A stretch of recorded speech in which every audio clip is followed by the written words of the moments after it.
Hi hello friends, welcome to my channel. ഇന്നൊരു lunch combo ആണ്. Vegetable പുലാവും prawns ഗ്രേവിയും. നല്ല അടിപൊളി ഒരു കോമ്പിനേഷനാണിത്. എല്ലാവരും ഈ രീതിയിലൊന്ന് ട്രൈ ചെയ്ത് നോക്കുക. ഇത് ലഞ്ച് ബോക്സിൽ കൊടുത്തു വിടാനും നമുക്ക് വീട്ടിൽ എളുപ്പത്തിൽ ഉണ്ടാക്കിയെടുക്കാനും, ഇപ്പോൾ പാർട്ടിയൊക്കെ ഉണ്ടാകുമ്പോൾ ഒരു എക്സ്ട്രാ റൈസ് എന്നുള്ള രീതിയിൽ ഉണ്ടാക്കിയെടുക്കാനൊക്കെ പറ്റിയൊരു റെസിപ്പിയാണ് രണ്ടും. നിങ്ങൾ ആദ്യമായിട്ടാണ് എൻ്റെ ചാനൽ കാണണമെന്നുണ്ടെങ്കിൽ, ഇഷ്ടപ്പെടുന്നുണ്ടെങ്കിൽ സബ്സ്ക്രൈബ് ചെയ്യാനും ലൈക്ക് ചെയ്യാനും മറക്കരുത്. അപ്പോൾ അതെങ്ങനെ ഉണ്ടാക്കുന്നതെന്ന് കണ്ടിട്ട് വരാം. വെജിറ്റബിൾ റൈസ് റെഡിയാക്കാൻ വേണ്ടിയിട്ട് പാൻ അടുപ്പത്ത് വെച്ചിട്ട് ചൂടാക്കി എടുക്കുക. പാൻ ചൂടായതിലേക്ക് ഒരു 2 ടേബിൾ സ്പൂണ് നെയ്യ്, 2 ടേബിൾ സ്പൂണ് ഓയിലും കൂടെ ഒഴിച്ചു കൊടുക്കുക. ഓയിലും നെയ്യെല്ലാം ചൂടായതിലേക്ക് ഒരു 2-3 കഷ്ണം പട്ട, 2 ബേ ലീഫ് ഒന്ന് ചെറുതായിട്ട് പീസാക്കിയിട്ട് ഇട്ട് കൊടുക്കുക. ഒരു 4 ഏലക്ക, ഒരു 5 കരയാമ്പൂവ്, ഒരു 3-4 കുരുമുളകും കൂടി ചേർത്തിട്ട് ഇത് നന്നായി ഒന്ന് മൂപ്പിച്ചെടുക്കുക. നമ്മൾ റൈസിന് നല്ലൊരു മണം കിട്ടാൻ വേണ്ടിയിട്ടാണ് ഇതിപ്പോൾ ചേർത്ത് കൊടുക്കുന്നത്. എല്ലാം നന്നായി മൂത്തിട്ടുണ്ട്. അതിലേക്കൊരു 10-12 അണ്ടിപ്പരിപ്പും ചേർത്തിട്ട് നന്നായി ഒന്ന് വഴറ്റി കൊടുക്കുക. അണ്ടിപ്പരിപ്പ് മൂത്ത ശേഷം 2 ചെറിയ സവാള ചെറുതാക്കി ചോപ്പ് ചെയ്തത് ഇട്ട് കൊടുക്കുക. നന്നായി ഒന്ന് വാട്ടിയെടുക്കുക. ഇത് കുട്ടികൾക്ക് ടിഫിൻ കൊടുത്തയക്കാനും ഓഫീസിൽ പോകുമ്പോഴൊക്കെ കൊണ്ടുപോകാൻ പറ്റിയൊരു നല്ലൊരു വെജിറ്റബിൾ റൈസാണിത്. അതിലേക്ക് 1 table spoon ginger garlic paste ചേർത്തിട്ട് ഒന്ന് പച്ചമണം മാറുന്നത് വരെ ഒന്ന് വഴറ്റി കൊടുക്കുക. ഉള്ളി നന്നായി വാടിയതിന് ശേഷം ഇട്ട് കൊടുക്കുക. ജിഞ്ചർ ഗാർലിക് പേസ്റ്റ് എല്ലാം നന്നായി മൂത്ത് വന്നിട്ടുണ്ട്. ഇതിലേക്ക് നമുക്ക് ആവശ്യത്തിനുള്ള വെജിറ്റബിൾസ് ചേർത്ത് കൊടുക്കുക. 2 ചെറിയ ഉരുളക്കിഴങ്ങ്, ഒരു മീഡിയം സൈസിലുള്ള ക്യാരറ്റ് ചെറുതാക്കി കട്ട് ചെയ്തിട്ടുണ്ട്, അത് ഇട്ട് കൊടുക്കുക. ഒരു 1/2 cup green peas, frozen green പീസാണ് ഞാൻ എടുത്തിരിക്കുന്നത്. എല്ലാം ചേർത്ത് നന്നായി ഒന്ന് മിക്സ് ചെയ്ത് കൊടുക്കുക. വെജിറ്റബിൾസ് നിങ്ങളുടെ കയ്യിലുള്ളതിനനുസരിച്ചിട്ട് ചേർത്ത് കൊടുത്തോളൂ. ഏത് വെജിറ്റബിൾ ആയാലും കുഴപ്പമൊന്നുമില്ല. ഇപ്പോൾ ക്യാരറ്റ് മാത്രമേ ഉള്ളൂ വെച്ചാൽ അത് വെച്ചിട്ട് നമുക്ക് ഈ റൈസ് ഉണ്ടാക്കിയെടുക്കാം. ഒരു 2 മിനിറ്റ് ഇതിലിട്ടിട്ടൊന്ന് വഴറ്റിയിട്ട് വേവിച്ചെടുക്കുക. ഒരു 2 പച്ചമുളകും കൂടെ ഇട്ട് കൊടുക്കുക. ഇത് ഞാൻ കട്ട് ചെയ്തിട്ടൊന്നുമില്ല, അങ്ങനെ തന്നെയാണ് ഇട്ട് കൊടുക്കുന്നത്. അപ്പോൾ നിങ്ങൾക്ക് ഇതിലേക്ക് മുളക് പൊടി ചേർക്കണ്ടെന്നുണ്ടെങ്കിൽ പച്ചമുളകിൻ്റെ എണ്ണം കൂടുതൽ എടുത്തോളൂ. പിന്നെ അത് കട്ട് ചെയ്തിട്ട് ഇട്ട് കൊടുക്കുക. റൈസ് ഒരു കളർഫുള്ളാവാൻ വേണ്ടിയിട്ട് കുറച്ച് മുളക് പൊടി കൂടെ ഇട്ട് കൊടുക്കുന്നുണ്ട്. ഇപ്പോൾ വെജിറ്റബിൾസ് കുക്ക് ചെയ്യൽ തുടങ്ങിയിട്ട് ഒരു 2-3 മിനിറ്റ് ആയിട്ടുണ്ട്. ഈ സമയത്ത് ഒരു ടീസ്പൂണ് മുളക് പൊടി ഇട്ട് കൊടുക്കുക. ഒന്ന് ചേർത്തിട്ട് ഇളക്കി കൊടുക്കുക. ഇത് ഞാൻ കാശ്മീരി മുളക് പൊടിയാണ് എടുത്തിരിക്കുന്നത്. വെജിറ്റബിൾ വഴറ്റുമ്പോൾ തന്നെ അരി വെള്ളത്തിലിട്ട് വയ്ക്കുക. ഞാനൊരു 3 കപ്പ് അരിയാണ് എടുക്കുന്നത്, ബസ്മതി റൈസ്. അത് വെള്ളത്തിലിട്ട് കുതിർത്തതിന് ശേഷം വെള്ളം വാർത്തിയെടുത്തിട്ട് ഇതിലേക്ക് ഇട്ട് കൊടുക്കുക. ഇതിലേക്ക് ഉപ്പിട്ട് കൊടുക്കുക. റൈസിന് ആവശ്യത്തിനുള്ള ഉപ്പിട്ട് കൊടുക്കുക. എന്നിട്ട് എല്ലാം ചേർത്തിട്ട് നന്നായി മിക്സ് ചെയ്ത് കൊടുക്കുക.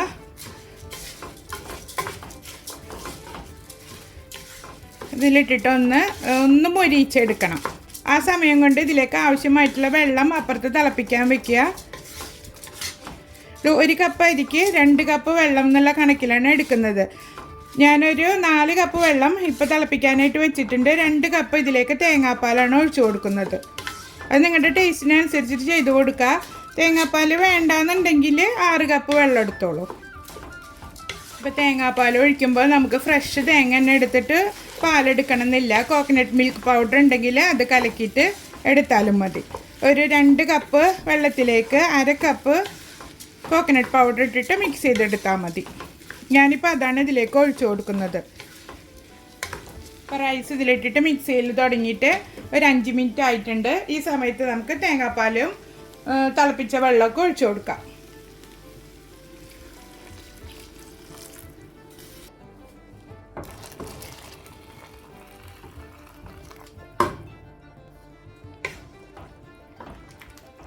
നന്നായി ഒന്ന് മിക്സ് ചെയ്തിട്ട് മൂടി വെച്ചിട്ട് കുക്ക് ചെയ്തെടുക്കാം. മൂടി വെച്ചിട്ട് മീഡിയം ഫ്ലെയിമിൽ വെച്ച് കൊടുക്കുക. എന്നിട്ട് വെള്ളമെല്ലാം വറ്റിയിട്ട് ചോറ് നന്നായി ഉതിർന്ന് കിട്ടുന്ന പരുവത്തിലാക്കിയിട്ട് എടുക്കണം. ഇടയ്ക്ക് തുറന്ന് നോക്കിയിട്ട് പതുക്കെ ഒന്ന് ഇളക്കി കൊടുക്കുക. ഒരുപാട് പ്രാവശ്യം ഇട്ടിട്ട് ഇളക്കരുത്. ഇനി നമുക്ക് ഇതിൻ്റെ വെള്ളമൊക്കെ വറ്റി വരുമ്പോൾ മാത്രം ഇളക്കി കൊടുത്താൽ മതി. അപ്പോൾ ഇതാ റൈസ് നന്നായി കുക്കായി വന്നിട്ടുണ്ട്, വെള്ളമെല്ലാം വറ്റിയിട്ടുണ്ട്. കണ്ടില്ലേ, നല്ല ഉതിർന്നിട്ടാണ് ഇരിക്കുന്നത്. ഒരുപാട് ഇട്ടിട്ട് ഇളക്കി യോജിപ്പിച്ചെടുക്കരുത്, പതുക്കെ ഇങ്ങനെ ഒന്ന് മിക്സ് ചെയ്ത് കൊടുക്കുക. അവസാനമായിട്ട് കുറച്ച് മല്ലിയില തൂവി കൊടുക്കുക. തീ നിർത്തിയിട്ട് മൂടി വയ്ക്കുക. ഇതിൽ തന്നെ ഇരുന്നിട്ട് ഒന്നുകൂടെ സെറ്റായി കിട്ടിട്ട് ഈ സമയം കൊണ്ട് നമുക്ക് പ്രോൺസ് ഗ്രേവി റെഡിയാക്കി എടുക്കാം.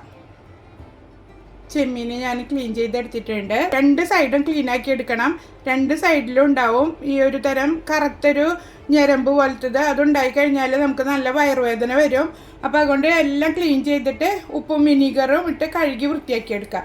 ഇതൊരു 250 ഗ്രാം ഉണ്ട്.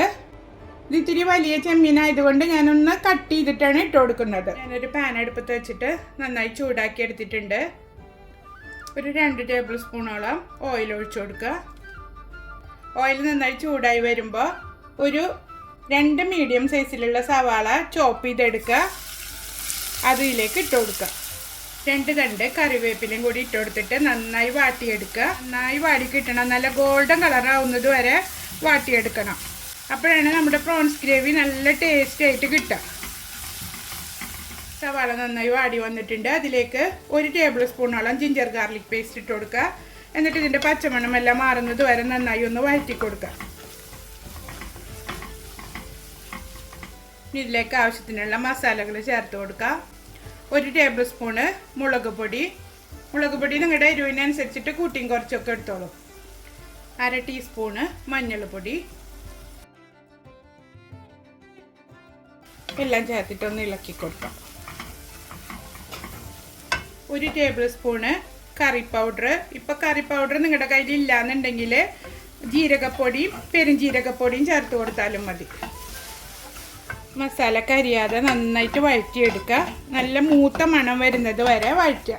അപ്പോൾ ഇതിൽ കുറച്ച് ഓയിൽ കുറവുണ്ട്. അപ്പോൾ ഒരു 1 ടേബിൾ സ്പൂണോളം ഓയിൽ ഒഴിച്ച് കൊടുക്കുന്നുണ്ട്.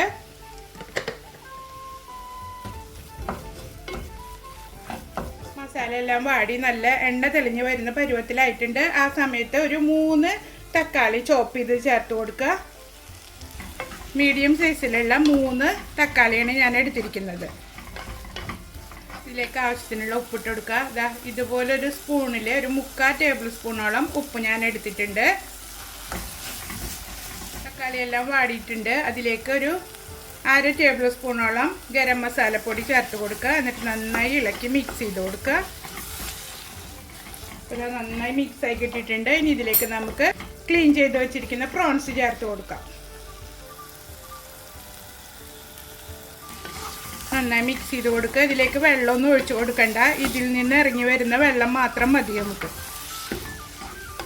നന്നായി ഇളക്കി മിക്സ് ചെയ്തതിന് ശേഷം മൂടി വെച്ച് കൊടുക്കാം. 2 മിനിറ്റ് നേരം ഒന്ന് നന്നായി ഇളക്കി കൊടുക്കണം. മസാലയും ചെമ്മീനും എല്ലാം കൂടിയിട്ട് നന്നായി ഒന്ന് മിക്സ് ആയി കിട്ടട്ടെ. വെള്ളം കുറേശ്ശെ ഇറങ്ങി വന്ന് തുടങ്ങിയിട്ടുണ്ട്. ഈ സമയത്ത് നമുക്കിത് മൂടി വെച്ചിട്ട് വേവിച്ചെടുക്കുക. ഇടയ്ക്ക് മൂടി തുറന്ന് നോക്കിയിട്ട് ഇടയ്ക്കൊന്ന് ഇളക്കി കൊടുക്കണം. അപ്പോൾ ഇതാ പ്രോൺസ് ഗ്രേവി റെഡി ആയിട്ടുണ്ട്. നല്ല കുറുകിയിരിക്കുന്ന ഗ്രേവിയിലാണ് ഞാൻ ഉണ്ടാക്കിയിരിക്കുന്നത്. ഇനിയിപ്പോൾ ചാറ് വേണമെന്നുണ്ടെങ്കിൽ തിളച്ച വെള്ളം ഒഴിച്ചിട്ടൊന്ന് തിളപ്പിച്ചെടുത്തോളൂ. അതല്ല ഇങ്ങനെ പരണ്ടിരിക്കുന്ന പരുവം മതി എന്ന് വെച്ചാൽ ഈ ഒരു രീതിയിൽ റെഡിയാക്കി എടുക്കാം. വലിയ ചെമ്മീനായതുകൊണ്ട് ഒരു 15 മിനിറ്റ് പിടിക്കും വെന്ത് കിട്ടാൻ. ചെറിയ ചെമ്മീനാണെങ്കിൽ 10 മിനിറ്റിൻ്റെ ഉള്ളിൽ തന്നെ വെന്ത് കിട്ടും. അപ്പോൾ അടിപൊളി ടേസ്റ്റിലുള്ളൊരു പ്രോൺസ് ഗ്രേവി റെഡി ആയിട്ടുണ്ട്. അപ്പോൾ 2 റെസിപ്പിയും എല്ലാവർക്കും ഇഷ്ടപ്പെട്ടിട്ടുണ്ടാവുമെന്ന് കരുതുന്നു. നല്ല ടേസ്റ്റി ആയിട്ടുള്ളൊരു പുലാവും പ്രോൺസ് ഗ്രേവിയാണ്. ഒരു റൈറ്റ് ഉണ്ടെങ്കിൽ ലഞ്ചിന് വേറെ ഒന്നും നോക്കണ്ട. അതുപോലെ തന്നെ ടിഫിൻ ബോക്സിൽ കൊടുത്തയക്കാനും നല്ലൊരു റെസിപ്പിയാണ്. അപ്പോൾ എല്ലാവരും ട്രൈ ചെയ്ത് നോക്കിയിട്ട് ഫീഡ്ബാക്ക് അറിയിക്കുക. അടുത്തൊരു വീഡിയോയുമായിട്ട് വീണ്ടും കാണാം.